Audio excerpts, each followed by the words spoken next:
Livro Jesus Cristo nos seus mistérios, Dom Columba Marmion. Capítulo 6. Epifania. Todas as vezes que a alma se encontra em contato mais íntimo com Deus, sente-se envolta em mistério. Esse mistério é a consequência inevitável da distância infinita que separa a criatura do Criador. Por todos os lados, o ser finito é ultrapassado por aquele que é eternamente a verdadeira plenitude do ser. Um dos caracteres mais profundos do ser divino é a sua incompreensibilidade e invisibilidade. É uma coisa realmente notável a invisibilidade divina neste mundo. Deus é luz, diz São João, é a luz infinita, sem sombras nem trevas. São João tem cuidado de notar que esta verdade constitui uma das bases do seu Evangelho. Mas esta luz que nos envolve a todos na sua claridade, em vez de revelar Deus aos olhos da nossa alma, oculta-o. Ele habita em luz inacessível, como o sol cujo fulgor impede que o contemplemos. E, no entanto, esta luz é a vida da alma. Já reparastes como, na Escritura Sagrada, estão frequentemente associadas as ideias de vida e de luz? Quando o salmista quer descrever a eterna bem-aventurança de que Deus é a fonte, diz que nele se encontra o princípio da vida. E logo acrescenta: e em tua luz veremos a luz. Igualmente, quando nosso Senhor declara ser a luz do mundo, diz ainda, e aqui há mais que uma simples justaposição de palavras: aquele que me segue não anda em trevas, mas terá a luz da vida. E esta luz da vida procede da vida por essência, que é luz. A nossa vida no céu será conhecer sem véu a luz eterna e gozar dos seus esplendores. Já na terra, Deus dá uma participação da sua luz, dotando a alma humana com a inteligência. Fazei brilhar sobre nós, Senhor, a luz de vossa face. A razão é para o homem uma verdadeira luz. Toda atividade natural do homem, para ser digna dele mesmo, deve ser dirigida por esta luz que lhe indica o bem a praticar. É uma luz tão poderosa que é capaz de revelar ao homem a existência de Deus e algumas das suas perfeições. São Paulo, escrevendo aos fiéis de Roma, declara que os pagãos não têm desculpa de não terem conhecido a Deus, pois contemplam o mundo, obra de suas mãos. As obras de Deus contêm um vestígio, um reflexo das suas perfeições e revelam, assim, até certo ponto, a luz infinita.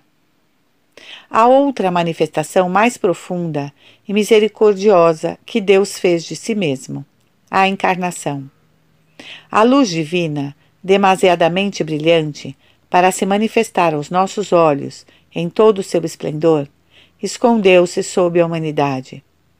Por esse motivo, temos ampla confiança de poder entrar no santuário eterno pelo caminho novo e vivo que nos abriu através do véu, isto é, o caminho de seu próprio corpo. É o pensamento de São Paulo. Esplendor da luz eterna, luz derivada da luz, lumen de lumine. O Verbo revestiu a nossa carne para que através dela nós pudéssemos contemplar a divindade. Jesus Cristo é Deus, posto ao nosso alcance, mostrando-se a nós numa existência autenticamente humana. O véu da humanidade impede que o esplendor infinito e deslumbrante da divindade nos cegue. Mas deste homem desprendem-se raios que revelam a sua divindade a toda a alma de boa vontade. A alma esclarecida pela fé conhece os esplendores que se escondem por trás do véu deste Santo dos Santos. No homem mortal, que é Jesus, a fé encontra o próprio Deus, e quando encontra Deus, sacia-se na fonte de luz, de salvação e de vida imortal. Pois quando seu Filho unigênito se manifestou na substância de nossa carne mortal, com a nova luz de sua própria imortalidade, Ele nos restaurou. Esta manifestação de Deus aos homens é um mistério tão inaudito, uma obra tão cheia de misericórdia, e constitui um dos caracteres tão essenciais da encarnação, que nos primeiros séculos da Igreja não havia festa alguma para honrar particularmente a natividade do Salvador em Belém. Celebrava-se a festa das teofanias, ou das manifestações divinas, na pessoa do Verbo encarnado. Manifestação aos magos, nas margens do Jordão, por ocasião do batismo de Jesus, nas bodas de Caná, onde Jesus Cristo realiza o primeiro milagre. Passando da Igreja do Oriente para a do Ocidente, a festa conservou o nome grego Epifania, manifestação, mas tem por objeto quase exclusivo a manifestação do Salvador aos gentios, às nações pagãs, na pessoa dos magos. Conheceis suficientemente a narração evangélica da vinda dos magos a Belém, ilustrada e popularizada pela tradição. Dir-vos-ei apenas algumas palavras sobre a significação geral do mistério. Demorando-me em seguida em certos pormenores, indicar-vos-ei alguns dos inúmeros ensinamentos que contém para a nossa piedade. A manifestação aos magos significa a vocação das nações pagãs à luz do Evangelho. Os padres da Igreja viram no chamamento dos magos ao berço de Jesus Cristo a vocação das nações pagãs à fé. Esta constitui a própria essência do mistério, como explicitamente o indica a Igreja na oração em que resume os votos de seus filhos nesta solenidade. Ó Deus, que por uma estrela guia revelou seu Filho unigênito aos gentios. No entanto, o Verbo encarnado manifestou-se primeiramente aos judeus na pessoa dos pastores. Por quê? Porque o povo judeu era o povo eleito. Era dele que devia sair o Messias, filho de Davi. A ele haviam sido feitas as magníficas promessas, cuja realização constituía o reino do Messias. A ele confiara Deus as Escrituras e dera a lei, na qual todos os elementos eram a figura da graça que Jesus Cristo devia trazer. Convinha, pois, que o Verbo encarnado se manifestasse aos judeus em primeiro lugar. Os pastores, gente simples, de coração reto, representaram no presépio o povo eleito. Eis que vos anuncio uma boa nova, que será alegria para todo o povo. Hoje vos nasceu na cidade de Davi um Salvador. Mais tarde, na sua vida pública, Nosso Senhor manifestar-se-á aos judeus pela sabedoria da sua doutrina e pelo esplendor dos seus milagres. Verificamos até que ele reserva a sua pregação unicamente para os judeus. Vede, por exemplo, quando a mulher cananeia, das regiões infiéis de Tiro e de Sidônia, lhe pede que a socorra, que responde Jesus Cristo aos discípulos que intercedem a favor dela? Vim apenas para as ovelhas perdidas de Israel. Seriam necessárias a fé viva e a profunda humildade da pobre pagã para arrancar a Jesus, para assim dizer, a graça que implora. Durante a vida pública, quando Nosso Senhor enviava os discípulos a pregar a boa nova como ele, dizia-lhes igualmente: Não ireis ao meio dos gentios, nem entrareis em Samaria. Ide antes as ovelhas que se perderam da casa de Israel. Por que motivo fez Jesus tão estranha recomendação? Estariam os pagãos excluídos da graça da salvação e da redenção trazida por Jesus Cristo? Não, mas entrava na economia divina reservar aos apóstolos a evangelização das nações pagãs, depois de os judeus terem crucificado o Messias e desprezado definitivamente o Filho de Deus. Quando Nosso Senhor morre na cruz, rasga-se em dois o véu do templo, para significar que tinha acabado a antiga aliança, feita só com o povo hebreu.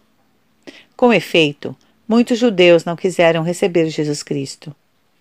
O orgulho de uns e a sensualidade de outros cegaram-lhes as almas, e eles não quiseram aceitá-lo como Filho de Deus.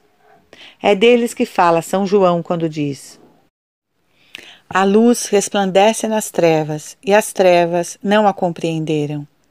Veio para o que era seu, mas os seus não o receberam. Por isso nosso Senhor dizia aos judeus incrédulos: o reino de Deus ser-vos-á tirado e transferido para os gentios. As nações pagãs são chamadas e tornaram-se herança prometida pelo Pai Eterno a seu Filho Jesus. O próprio Jesus Cristo dizia-se o bom pastor que dá a vida pelas suas ovelhas, acrescentando logo: tenho ainda outras ovelhas que não são deste aprisco. Preciso conduzi-las também, e ouvirão a minha voz, e haverá um só rebanho e um só pastor. Eis porque, antes de subir ao céu, Jesus envia os apóstolos para continuarem a sua missão de salvação, já não entre as ovelhas perdidas de Israel, mas entre todos os povos. E depois e ensinai a todas as nações. Eis que eu estou convosco até a consumação dos séculos. No entanto, o Verbo encarnado não esperou pela sua ascensão para espalhar a graça da boa nova entre os gentios. Ao aparecer na terra, convida-os a comparecer no presépio, na pessoa dos magos. Sabedoria eterna queria assim mostrar-nos que trazia a paz, e na terra paz aos homens por ele amados. Trazia paz não só aos que estavam perto dele, os judeus fiéis representados pelos pastores, mas também aos que se achavam longe, os pagãos representados pelos magos. Assim como diz São Paulo, dos dois povos fazia um, porque ele é o único mediador perfeito pela união da humanidade com a divindade, e é só por ele que temos acesso uns e outros, junto do Pai, num só e mesmo Espírito.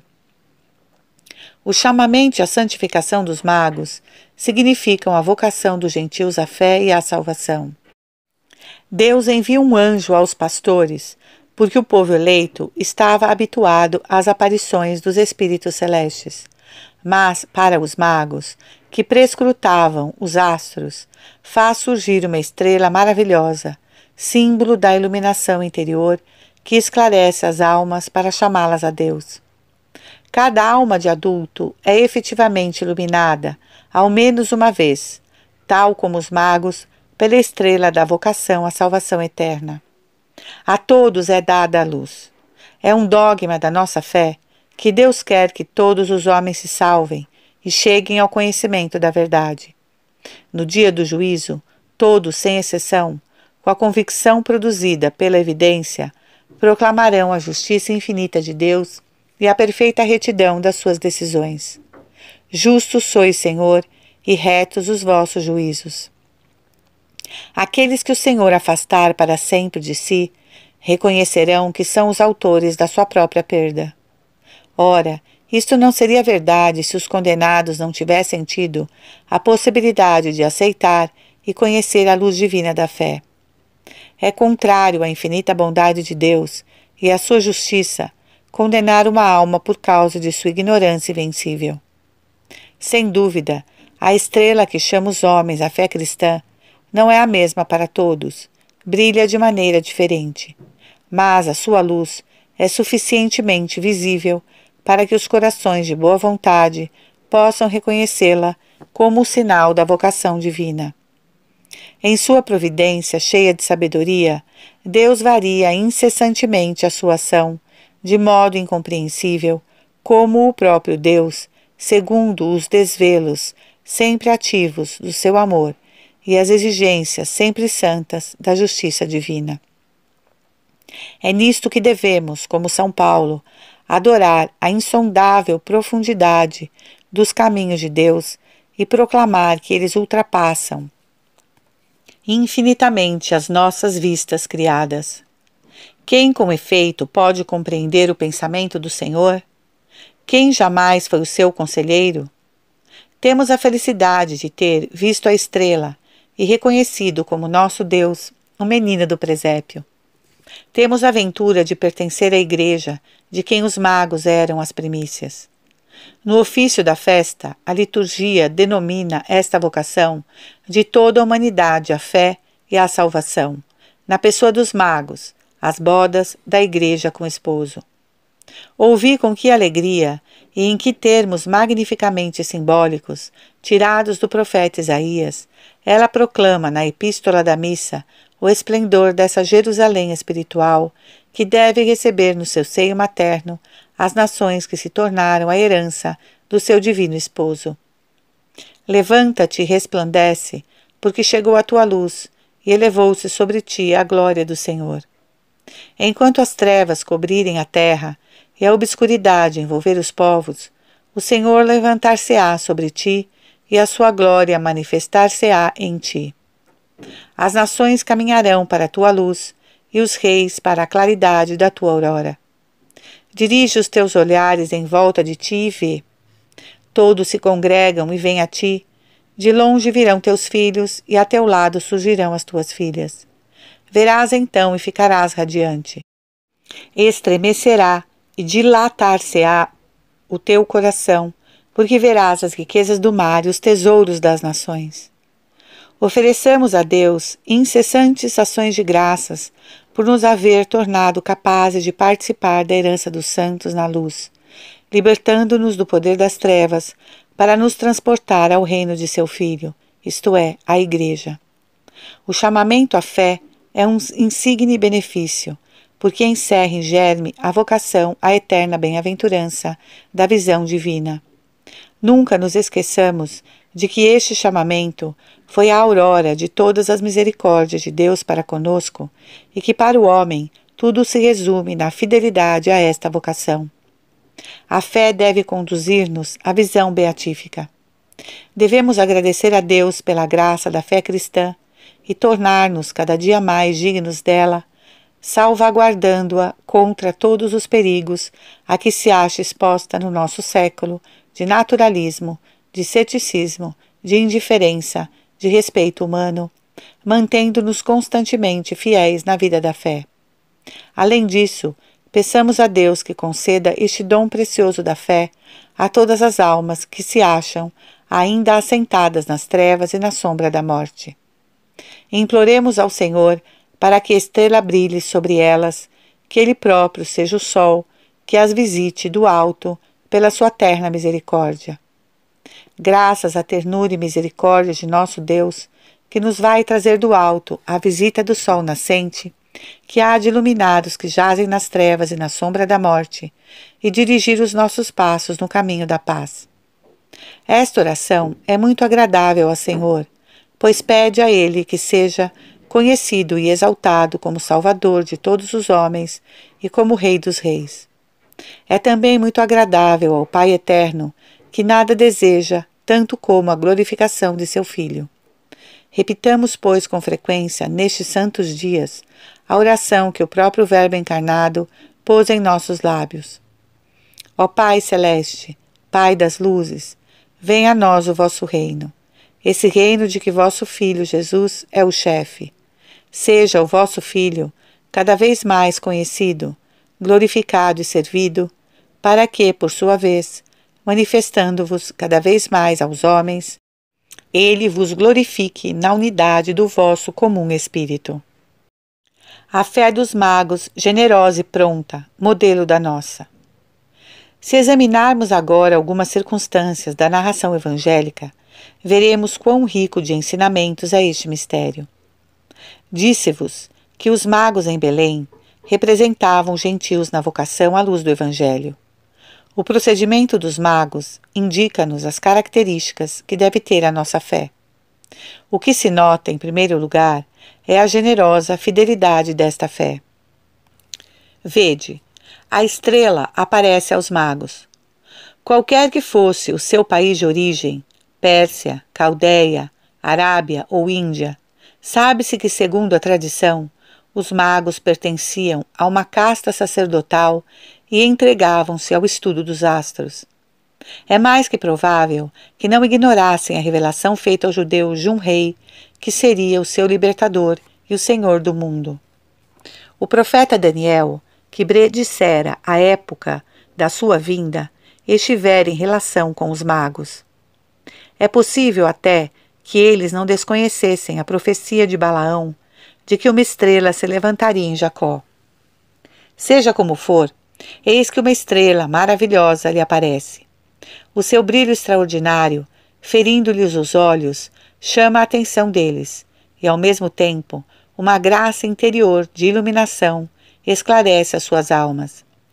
Esta graça fazia-lhes pressentir a pessoa e as prerrogativas daquele cujo nascimento o astro anunciava. A estrela inspirava-lhes que fossem procurá-lo para lhe tributarem as suas homenagens. É admirável a fidelidade dos magos à inspiração da graça. A dúvida nem sequer lhes perturba o espírito. Sem raciocinarem, tratam da execução imediata dos seus desígnios.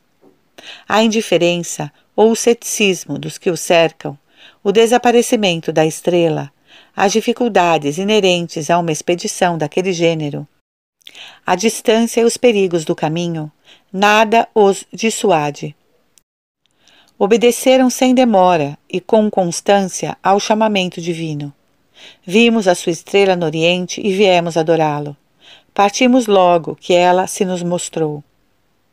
Quer se trate de vocação à fé, quer de um apelo à perfeição, os magos são nisto o nosso modelo. Há, com efeito, para toda alma fiel, uma vocação à santidade. Sede santos, porque eu sou santo. Assegura-nos o apóstolo São Paulo que desde toda eternidade existe para nós um decreto divino, cheio de amor, que contém este convite. O Senhor nos escolheu nele antes da criação do mundo, para sermos santos e irrepreensíveis diante de seus olhos. E para aqueles que ele assim chama a santidade, Deus tudo faz convergir para o bem. Todas as coisas concorrem para o bem daqueles que amam a Deus, daqueles que são os eleitos segundo os seus desígnios. A manifestação desta vocação é para cada um de nós a sua estrela. Reveste-se de variadas formas, segundo os desígnios de Deus, o nosso caráter, as circunstâncias em que vivemos, os acontecimentos em que estamos envolvidos. Mas brilha na alma de cada um em particular. E qual foi o fim deste chamamento? Para nós, como para os magos, o fim é levar-nos a Jesus. O Pai Celeste faz brilhar a estrela em nós. Pois, como o próprio Jesus Cristo nos disse, ninguém vem a mim, se meu Pai, que me enviou, o não atrair. Se ouvirmos com fidelidade o apelo divino, se seguirmos generosamente para a frente com os olhos postos na estrela, chegaremos até Jesus Cristo, que é a vida das nossas almas. E quaisquer que sejam os nossos pecados, as nossas faltas, as nossas misérias, Jesus acolher-nos-á com bondade, pois assim o prometeu. Todos aqueles que o meu Pai atrai a mim virão a mim, e aquele que vier a mim, eu não o repelirei. O Pai atraiu Madalena, a pecadora pública, aos pés de Jesus. E Madalena, seguindo imediatamente com fé generosa o raio divino da estrela que brilhava em sua alma miserável, precipita-se numa sala de festim para manifestar a Jesus Cristo a sua fé, o seu arrependimento e o seu amor. Madalena seguiu a estrela, e esta guiou Madalena ao Salvador. Os teus pecados te são perdoados, a tua fé te salvou. Vá em paz. A vida dos santos e a experiência das almas mostram que há, muitas vezes, em nossa existência sobrenatural, momentos decisivos dos quais depende todo o valor da nossa vida interior e até a nossa própria eternidade. Vede Saulo a caminho de Damasco. É um inimigo, um perseguidor dos cristãos. Só respira e profere ameaças contra tudo o que traz este nome. Mas eis que se faz ouvir a voz de Jesus, que é para ele a estrela, o apelo divino. Saulo ouve o apelo e segue a estrela. Senhor, que quereis que eu faça? Que presteza e que generosidade! Por isso, desde aquele momento, tornado instrumento escolhido, só viverá para Jesus Cristo.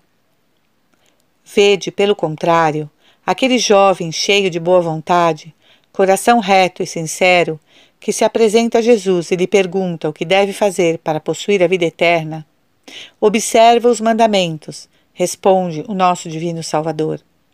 Mestre, observo-os desde a infância. Que me falta ainda? Então, diz o Evangelho, Jesus, tendo olhado para ele, amou. Este olhar cheio de amor era a estrela, e logo se manifesta. Falta-te uma coisa. Se queres ser perfeito, vende tudo o que tens, dá-o aos pobres, e terás um tesouro no céu. Depois vem e segue-me. Mas o jovem não seguiu a estrela. Aflito com a palavra de Jesus, abandonou-o cheio de tristeza, porque possuía muitos bens. Alguns comentadores veem nas palavras que Nosso Senhor pronunciou a seguir: como é difícil aos ricos entrar no reino de Deus. A predição da perda daquela alma. Assim, no apelo à fé ou à santidade, só encontraremos Jesus Cristo e a vida de que é fonte, se prestarmos atenção à graça e perseverarmos fiéis em buscar a união divina. O Pai Celeste chama-nos para seu Filho pela inspiração da graça, mas quer que, como os magos, assim que resplandecer a estrela em nosso coração, abandonemos tudo imediatamente: os nossos pecados, as ocasiões de pecar, os maus hábitos, as infidelidades, as imperfeições, os laços que nos prendem à criatura. Quer que, não fazendo caso algum das críticas e da opinião dos homens ou das dificuldades da obra imposta, nos ponhamos no mesmo instante a procurar Jesus. Quer o tenhamos perdido pelo pecado mortal, quer possuindo já em nós pela graça santificante, sejamos chamados a uma união mais estreita e mais íntima com Ele. Senhor, eu vi a vossa estrela e venho a vós. Que quereis que eu faça? Procedimento dos magos ao desaparecer a estrela. Acontece por vezes que a estrela desaparece dos nossos olhos. Quer a inspiração da graça traga em si um caráter extraordinário, como no caso dos magos, quer se prenda, e é para nós o caso mais frequente, a providência sobrenatural de todos os dias, a estrela deixa por vezes de se manifestar. Vela-se a luz, a alma mergulha nas trevas espirituais. Que fazer então? Vejamos como procederam os magos nesta ocorrência. A estrela só se lhes mostrou no Oriente, depois desapareceu. Vimos a sua estrela no Oriente. Ao revelar-lhes o nascimento do rei dos judeus, o astro maravilhoso não lhes indicara o lugar preciso onde poderiam encontrá-lo. Que fazer? Dirigiram-se para Jerusalém, capital da Judéia, metrópole da religião judaica. Onde melhor do que na Cidade Santa poderão eles encontrar o que procuram? Assim também, quando a nossa estrela desaparece, quando a inspiração divina não indica com exatidão o que temos a fazer e nos deixa na incerteza, Deus quer que recorramos à Igreja, aos que o representam entre nós, para que eles nos tracem a rota a seguir. É a economia da providência divina. Deus quer que a alma, nas dúvidas e dificuldades da sua ascensão para Jesus Cristo, implore luz e direção daqueles que estabeleceu como seus representantes junto de nós. Vede Saulo na estrada de Damasco. Ao chamamento de Jesus, exclame imediatamente: Senhor, que quereis que eu faça? Que lhe responde Jesus Cristo? Em vez de lhe dar a conhecer diretamente a sua vontade, dirige-o para os seus representantes. Entra na cidade e lá te será dito, por outrem, o que deves fazer. Submetendo as aspirações de nossas almas à direção dos que têm a graça e a missão de nos guiar na busca e consecução da união divina, não corremos nenhum risco de nos transviarmos, quaisquer que sejam os merecimentos pessoais daqueles que nos dirigem. Na época em que os magos chegaram a Jerusalém, a assembleia dos que tinham autoridade para interpretar as Sagradas Escrituras era em grande parte constituída por elementos indignos. E, no entanto, Deus quis que fosse por ministério e ensinamento destes que os magos conhecessem oficialmente o lugar onde nascera Jesus Cristo. Com efeito, Deus não pode permitir que a alma seja enganada quando, com humildade e confiança, se dirige aos legítimos representantes da sua soberana autoridade. Muito pelo contrário, ela tornará a encontrar a luz e a paz. Como os magos ao sair de Jerusalém, a alma verá de novo a estrela resplandecente de brilho, e, a exemplo deles, seguirá, cheia de alegria, o seu caminho. A profunda fé dos magos em Belém e o simbolismo dos presentes oferecidos por eles ao menino Deus. Sigamos agora os magos até Belém. É aí, principalmente, que os veremos manifestar a mais profunda fé. Guia-os a maravilhosa estrela ao lugar onde deviam finalmente encontrar aquele que há tanto procuravam. E que encontraram eles? Um palácio, um berço real, um longo séquito de lacaios submissos? Não, apenas um humilde casal de operários. Buscam um rei, um Deus, e veem apenas uma criancinha no colo da mãe, e nem ao menos uma criança transfigurada pelos raios divinos, como sucedeu mais tarde diante dos apóstolos no Monte Tabor, mas uma simples, uma pobre e débil criancinha. Todavia, deixe ser tão fraco na aparência, fluía invisível um poder divino. Aquele que fizera nascer a estrela para trazer os magos ao seu berço, agora iluminava-os, enchia-lhes interiormente o espírito de luz e o coração de amor. E por isso eles reconheceram o seu Deus naquela criança. Nada nos relata o Evangelho acerca das suas palavras, mas dá-nos a conhecer o gesto sublime da mais perfeita fé. E prostrando-se, adoraram o menino. A Igreja quer que nos associemos a esta adoração dos magos. Durante a Santa Missa, quando lê estas palavras na narração evangélica, e prostrando-se o adoraram, faz-nos dobrar o joelho, a fim de significar que também nós acreditamos na divindade do menino de Belém. Adoremo-lo com fé profunda. Deus quer que, enquanto estivermos no mundo, toda atividade da nossa vida interior tenha por fim a união com Ele na fé. A fé é a luz que nos faz ver Deus no Filho da Virgem, ouvir a voz de Deus nas palavras do Verbo encarnado, seguir os exemplos de um Deus nas ações de Jesus, apropriar-nos dos merecimentos infinitos de um Deus pelas dores e pelas satisfações de um homem que sofre como nós. Através do véu de uma humanidade humilde e passível, a alma esclarecida por uma fé ardente descobre sempre Deus.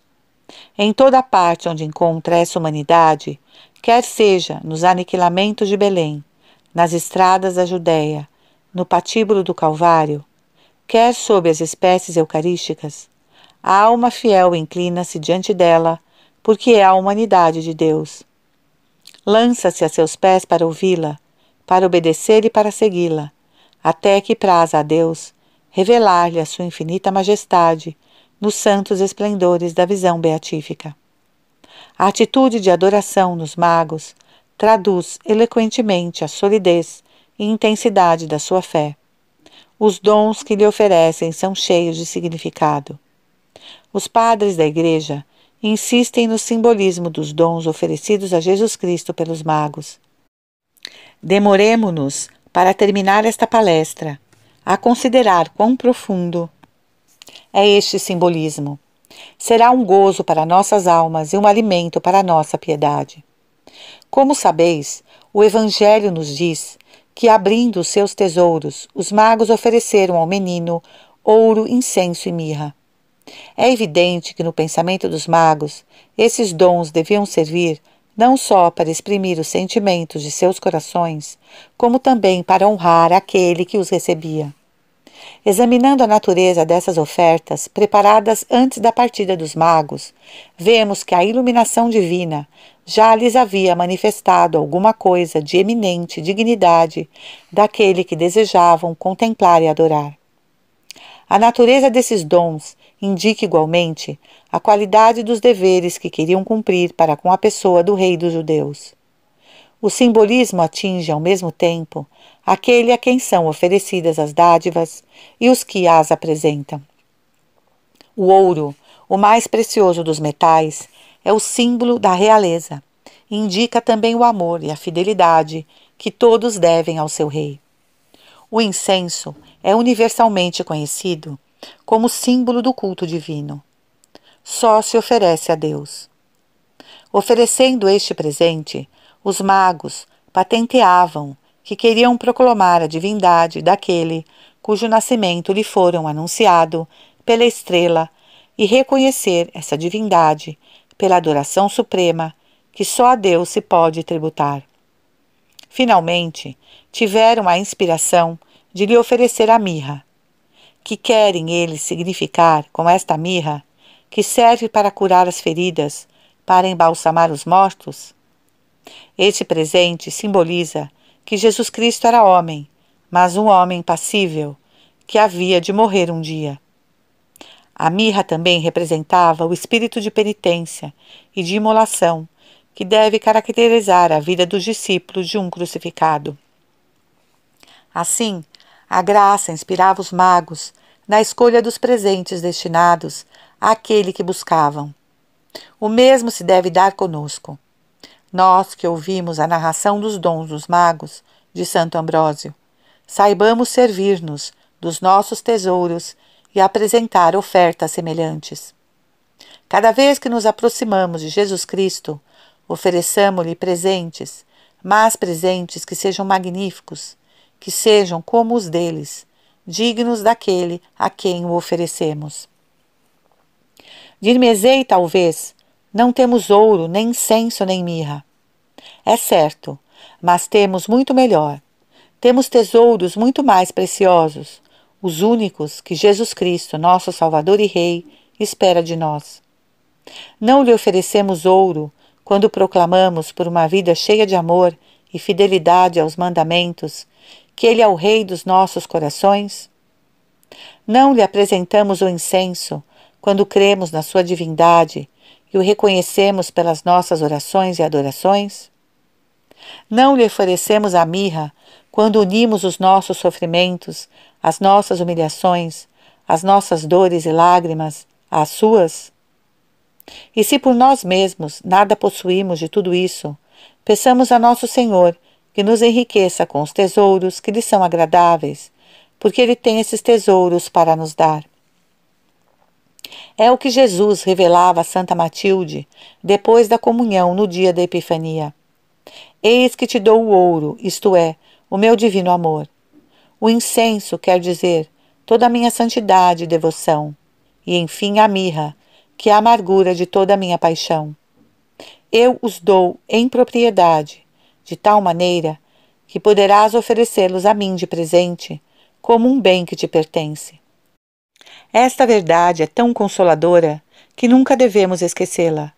A graça da adoção divina, que nos torna irmãos de Jesus e membros vivos do seu corpo místico, dá-nos o direito de nos apropriarmos dos seus tesouros para os fazer valer junto dele e do seu Pai. Vós conheceis, dizia São Paulo, o poder e a grandeza da graça de Jesus Cristo, que por nós se fez pobre, de rico que era, a fim de nos enriquecer por sua pobreza. Nosso Senhor é a nossa riqueza, a nossa ação de graças. Encerra em si de um modo eminente o que significam os presentes dos magos. Em sua pessoa realiza perfeitamente esse profundo simbolismo. Por isso, nada melhor podemos oferecer ao Pai Celeste do que o seu próprio Filho, para lhe agradecer o dom inestimável da fé cristã. Deus deu-nos o seu Filho, segundo a palavra de Jesus. O Ser infinito não podia manifestar-nos o seu amor de modo mais eloquente. Com efeito, de tal modo, Deus amou o mundo que lhe deu o seu Filho único. Porque ao dar-nos Jesus, acrescenta São Paulo, deu-nos todos os bens. Como não nos dará também com ele todas as coisas? Mas devemos a Deus insígnias ações de graças por este dom inefável. Que lhe daremos, pois, que seja digno dele? O seu Filho Jesus Cristo. Oferecendo-lhe o seu Filho, restituímos-lhe o que nos dá. E não há dom que lhe seja mais agradável. Bem o sabe a Igreja, que, como ninguém, conhece o segredo de Deus. Neste dia em que se iniciam os seus místicos esponsais com Jesus Cristo, ela oferece a Deus, não já o ouro, o incenso e a mirra, mas aquele que esses presentes simbolizam, imolado sobre o altar e recebido no coração dos seus discípulos. Ofereçamos, pois, com o sacerdote, o santo sacrifício. Ofereçamos ao Eterno Pai, o seu divino Filho, depois de o termos recebido na sagrada mesa. Mas ofereçamo-nos com ele, por amor, para cumprir em todas as coisas o que a vontade divina nos manifesta. É o dom mais perfeito que podemos apresentar a Deus. A Epifania continua, prolonga-se através dos séculos. Também nós, dizia São Leão, devemos saborear as alegrias dos magos, porque o mistério que naquele dia se realizou não deve limitar-se a ele. Graças à magnificência de Deus e ao poder da sua bondade, o nosso tempo goza da realidade de que os magos tiveram as primícias. Efetivamente, a Epifania se renova quando Deus faz brilhar a luz do Evangelho aos olhos dos pagãos. Todas as vezes que a verdade resplandece diante dos olhos dos que vivem no erro, é um raio da estrela dos magos que desponta. A Epifania prolonga-se também na alma fiel, quando o seu amor se torna mais fervoroso e mais estável. A fidelidade às inspirações da graça, é nosso Senhor quem nolo diz, torna-se a fonte de uma iluminação mais viva e mais brilhante. Aquele que me ama será amado por meu Pai, e eu o amarei, e manifestar-me-ei a ele. Feliz da alma que vive de fé e de amor. Produzir-se-á nela uma manifestação sempre nova e sempre mais profunda de Jesus Cristo. Jesus fala a entrar numa compreensão cada vez mais íntima dos seus mistérios. A Sagrada Escritura compara a vida do justo a uma senda luminosa que sobe de claridade em claridade, até o dia em que todos os véus caem, em que todas as sombras se evaporam, em que aparecem na luz da glória os eternos esplendores da divindade. Aí, diz São João no seu livro tão misterioso do Apocalipse, em que nos descreve as magnificências da Jerusalém celeste. Não é necessária a luz, porque o próprio Cordeiro, isto é, Jesus Cristo, é a luz que alegra e ilumina as almas de todos os justos. Será a epifania do céu. Ó Deus, que neste dia guiastes as nações pagãs ao conhecimento do vosso Filho único, por meio de uma estrela, concedei-nos que, conhecendo-vos, já pela fé, cheguemos à contemplação da face da vossa suprema majestade.